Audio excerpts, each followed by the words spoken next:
Hi everyone, welcome back to the podcast. In the last episode, we talked about cleavage. At this point of development, we have the morula, which is a solid ball of cells produced by cleavage, which again was that rapid cell division that occurs after fertilization. For reference, we are still in the fallopian tube at this point, continuing to travel toward the uterus for implantation. After the formation of the morula, a process called blastulation occurs. The goal of blastulation is to form the blastula. The blastula has a very distinct structure. Think of it as a hollow ball of cells with a fluid-filled cavity. The fluid-filled interior is known as the blastocyst. There are also two major cell types of the blastula to be made aware of, and these are important and definitely could show up on the MCAT. The first major cell type is the trophoblast cells. The trophoblast cells are going to surround the blastocyst, or the inner fluid-filled cavity. So the trophoblast cells are part of the external structure of the blastula. Second is the inner cell mass. The inner cell mass is located interior to the trophoblast cells.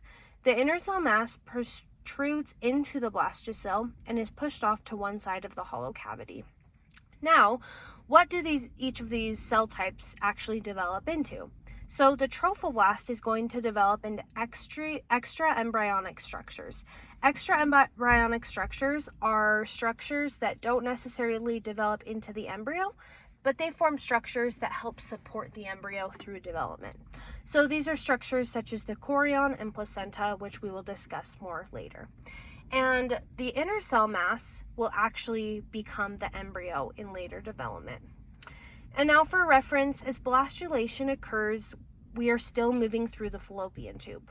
However, once blastulation is complete, the newly formed blastula can now implant into the uterus. Specifically, it implants in the endometrium, or the lining of the uterine wall. Before we move on to the next stage of development, which is gastrulation, I want to discuss a bit more about implantation and the associated structures. Like I mentioned before, the trophoblast cells of the blastula give rise to extra embryonic structures. The trophoblast cells first give rise to the chorion. The chorion is a membrane that helps secure the blastula to the endometrium of the uterine wall. It contains chorionic villi, which are projections that dig into the endometrium. This secures the embryo to the endometrium, but also allows gas exchange to occur between the mother and the embryo. The chorion eventually develops into the placenta. The embryo will continue developing in the uterine wall through a process called gastrulation, which will be discussed in the next episode. Before we move on, let's try a couple of practice questions related to blastulation. Number 1, what is the fluid-filled cavity of the blastula called?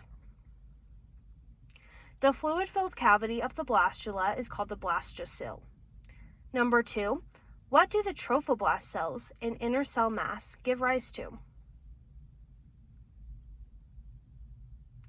The trophoblast gives rise to extra embryonic structures like the chorion and later the placenta. The inner cell mass develops into the embryo later on in development. That's it for this episode. Come back for the next episode about gastrulation, one of the most unique and important developmental processes.